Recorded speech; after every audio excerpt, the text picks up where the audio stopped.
I'm here with Paul Morlock, and we are doing a collection tour. He has some of the best gargoyle geckos in the world. Been doing this forever. We actually did a podcast, what, about a year or two ago? I don't even know. Probably been a year ago. Last time we talked gargoyle geckos. Definitely check that out. Today we're gonna show off some of his best holdbacks and future breeders. All right, so what you got here, Paul? These are a couple of super blotches. One is a group 11. I'm not sure what the other one. I think the other one's a group 12. Yeah, they're jumping all over the place. And peeing on me here a little bit. Two unrelated super blotch lines here. I didn't know I was going to grow up and be a juggler. So how long have you been working on super blotches, and how long has this been like one of your passions? Because I know the super blotches are especially some of your favorites, right? Yeah, the super blotches for me since the very beginning. The very first gargoyle I had was a blotched, an orange blotch. Yeah. Bred it. The babies came out. They had more color than mom and dad, and I thought to myself, wow, it would be awesome if I could get that over the whole body. And that's what started you've done, yeah. Not that the super blotches didn't exist back then, but they were definitely not as common as they are today. Yeah, they've definitely come a long way. How many like blotches would you say you have in your collection? Oh man, I don't know. More than you could count. Yeah. That's awesome. So is it polygenic? Is it like an incomplete dominant? The color pattern? Is it? No. As far as I know now, there are no dominant or incomplete dominant or anything like that. I don't know if it's a technical term, but gene stacking is usually what I refer to. Right. Basically put the reddest animals to the redder animals, and you keep making better and better animals. Right. I mean, if it was recessive, at least by this point, then some of these lines I would be hatching 100% super blotches. Right. And that's even from lines that are, 10, 11 generations long. Yeah. That's not happening. So you put super blotches together, you're not necessarily getting 100% super blotches. Yes and no. So now, I don't want to say that for every single animal. Right. In some of my bloodlines, yes. I like group 30, group 11, group 12. They make 100% super blotches. Not all the super blotches are equal. Right. Some are much, much nicer than others. Now, do you think it could be, instead of them being actually super blotch, when I say super blotch, I mean like homozygous blotched. Do you think it could be a really nice heterozygous blotched animal? The way that I see it, all the traits are kind of independent. Pattern color, base color, pattern. All of those are kind of independent, and they all seem to work the same. Yeah. So like in my group 30, group 11, group 12, part of the reason I'm getting 100% super blotches out of those is because, at least not since I've been working with them, I have not put stripes in them at all. They are, every time that I breed them, they are reticulated, high color retic to high color retic. In the very beginning, when I was trying to get males were really hard to come by. One of the ways I was getting males is I was breeding high color retics to high color stripes. And the offspring that come out, they give me some super blotches, they give me some high color stripes. What they have in common was the high color. Yeah. It doesn't, regardless of the pattern. The pattern didn't matter when I was trying to make high colored animals. Right. I think that's what really spurred the idea for me to try to concentrate and isolate single traits. The perfect gecko. Right. You can look at 150 different aspects. If you're wanting to repeat that, then you go and you look for another gecko that has those same 150 aspects. Exactly. The thing is that's 150 games of chance that you're playing, and you could go through thousands of animals before you get that right one. Yep. Versus if you concentrate on isolating specific traits individually, let's say the super blotch. Right. Okay, so now I have the high color under control. I can put that high color in stripes, I can put it in retics, I can put it in whatever. Kind of like the idea now, something I'm working on is bold. In my black animals, I think we'll talk about that here in a few minutes. Yeah. I've got, I don't know how many generations in trying to make black animals. The same process, just taking the darkest animals and breeding them over and over and over again. Selective breeding. Selective breeding until I get the results that I'm looking for. Now that I've got that dark trait, I've isolated that, I have some control over the melanin that's happening in these animals. And historically in my group, that started with retics, because the retics are my favorite. But now that I've got it under control, I can take that and I can put that into stripe animals much, much easier than I could if I was trying to do that the entire time. Trying to make stripes are dark and trying to make retics that are dark. So let's take a look at those darker animals, since we're already mentioning them. Because you have some that you pulled out here for us, right? Yeah, I have. I think I have 2 of them that we pulled out here. Let's see them. Dark gargoyle geckos is something that is always very highly sought after, and I know you got a dark project here. These animals are very, very dark, especially the head on that one. Check that out. And we got this reticulated here. But tell me, how long have you been working with this particular project? This one's been going since the beginning. I think like 3 or 4 years into when I decided to breed gargoyles.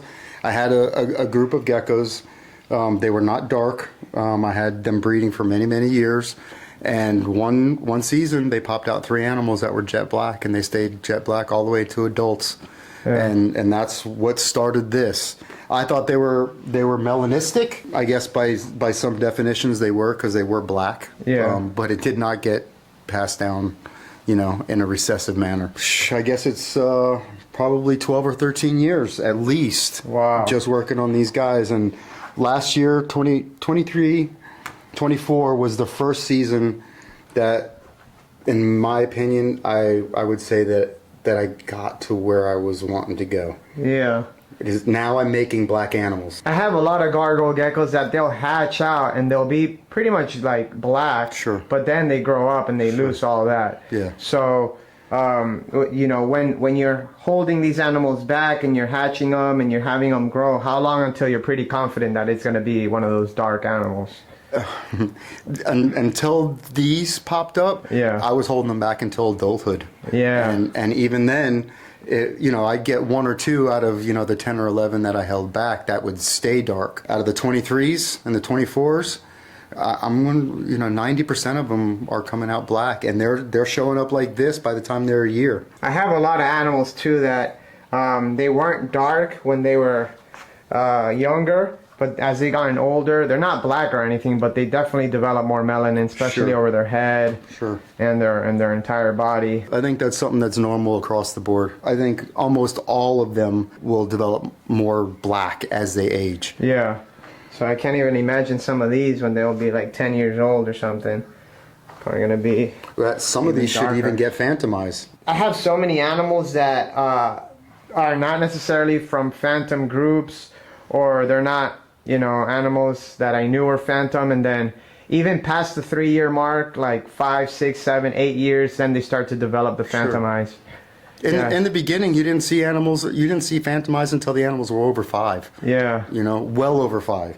Yeah. We've changed that. We've seen the black eyes happen as early as 8 months. And have you noticed, is the phantom eyes passing down as a recessive trait, or is it one of those things that it's the same. My personal opinion, I think pretty much every single animal probably carries the genetic for the black eyes. I think the way that these animals are working, when 2 animals come together, the offspring reflect the genetics of the entire species, not of mom and dad.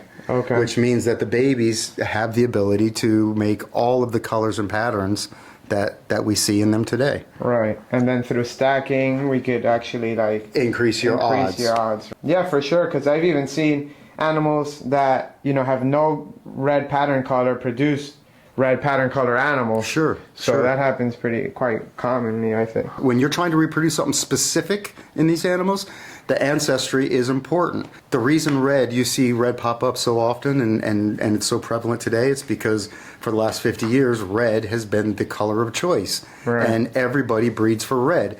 You put 2 reds together, you make 25 animals, but 2 of them show red. Yeah. But the other 23, they have genetics to make red, just because they don't show it.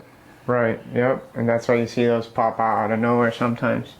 And this is also what leads me to the conclusion that in these animals, color is one set of genetics. Red, yellow, and orange, I think, are the same set of genetics. How much it's stacked up on each other will decide if it's actually a red or yellow or orange. Yes. Because I see the orange, for example, will kind of border some of the red stripes sometimes, and it's almost look like it just fades towards the edges. Mm-hmm. And then towards the center of that color pattern, it's where it's thicker, and that's when you see the brightest red. Well, even in development.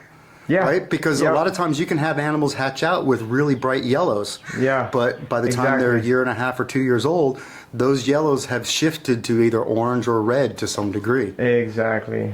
Before I isolated that yellow trait. Yellow was the hardest color to reproduce. Yeah. Purposely. Now it's for me. Now it's orange. Orange. Orange is the hardest. Do you think it's because the red is so stacked up on it? Exactly. Yeah, so it's hard to like stay in that. Yes. One of my goals is to make a yellow blotch. I've been working on it as long as I've been working on these, and I've gotten really nowhere, to be honest with you. Well, these are awesome, and I'm sure we still got a lot more animals to see, so let's pull some more out. So another super underrated Gargoyle Gecko would be the Pastel Gargoyle Geckos, and we got two here. Very, very interesting animal, especially in person. As they get older, they're on like, the base color is unlike anything else, unlike the red base or the yellow base or anything else, black and whites. What can you tell us about these animals here? For me, my pastel started from red-based animals. Yep. Originated. I had a couple red-based animals that didn't fire up and didn't really fire down. They stayed that kind of in between, display most of the time. Kind of bouncing between pink and a purple color. And same thing with these guys.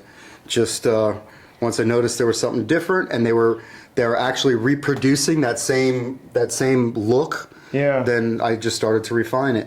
Yeah, I see a lot of my pastels. They're either like peach colored or purple or like orange. Yeah. What are you mostly seeing in your collection? The reds. The reds? A red base. Yeah. Yeah. The last 2 years I had a couple yellow based animals that would fit that pastel title pretty good, and those got mixed in, and that's how you're seeing stuff like this. Like this, huh? Yeah. Now the idea then, hopefully down the line, is what I see is I want to see those two colors in the same animal: pinks, yellows, oranges. The very light pastel colors all in one animal. I find it hard to tell, especially when they're young, when they're babies. Yeah. Like who's gonna turn out pastel and who's not. With these I can't really tell which ones are going to be the stars until they're closer to a year. Yeah, okay. We're on the same boat then. One of the things that's cool on these guys, and this came from actually another breeder. This other breeder is looking to make black and white animals, but they wanted the black pattern to be really, really heavy. Yeah, like bold. And, yeah, real bold. And I've had animals like that before. I can't say that I've ever concentrated on making it happen. During that conversation, a light bulb went off in my head because I'm trying to make black animals. It never even occurred to me that I could influence the pattern and make the pattern part of that black animal. Right.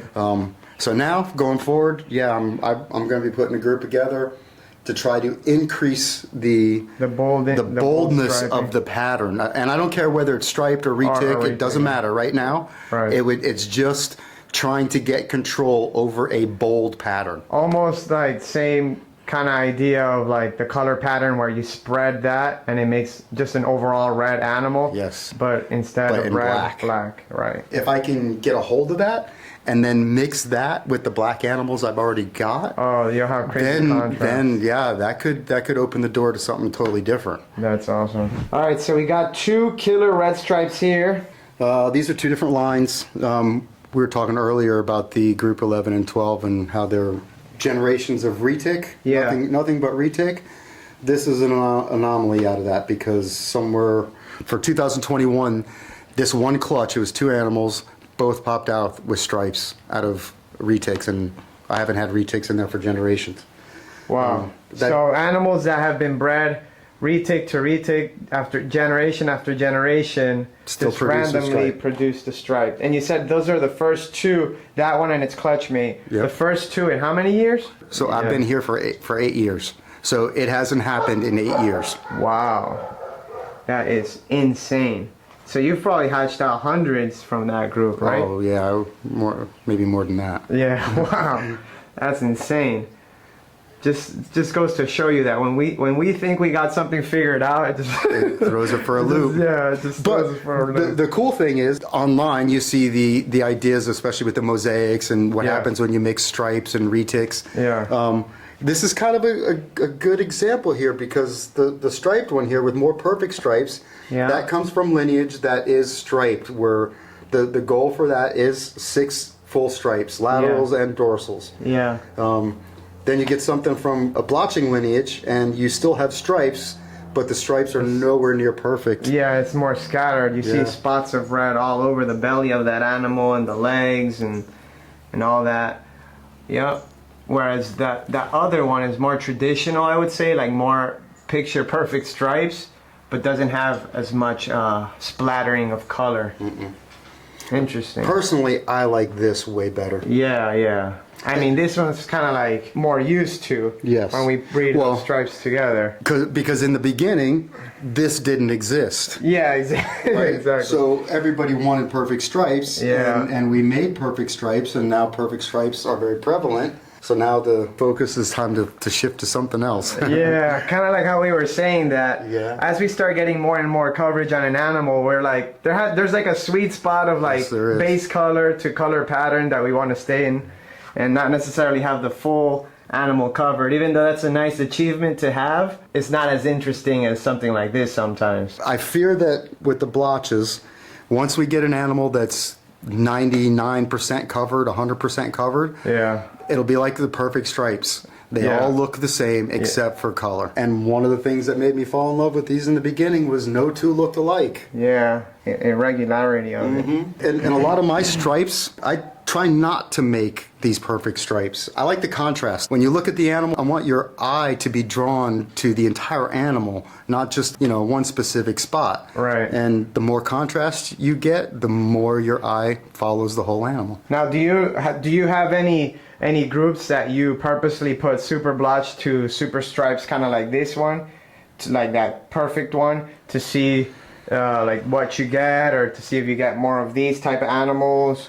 Like, what do you have any groups like that? Currently, no. Have you done that in the past? In the beginning, yeah. That's how I got male super blotches.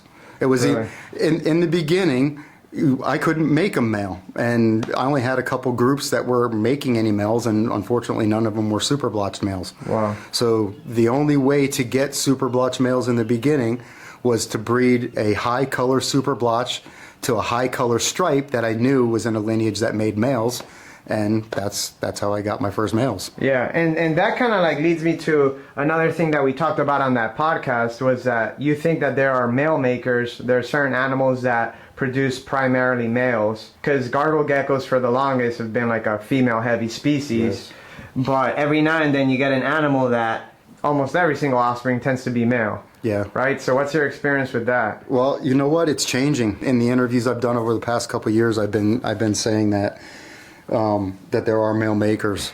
In my own collection since I've been back in Florida the past 5 years, I'm making more males now than I've ever made before ever in my life. I think it's important to make the distinction when I say a male maker, as in an animal that makes 100% males. I don't think those those are that common. Right. Out of our male makers, Kelly and I, between the two of us, we had identified 2 of them that it didn't matter what we put them with, they made 100% male.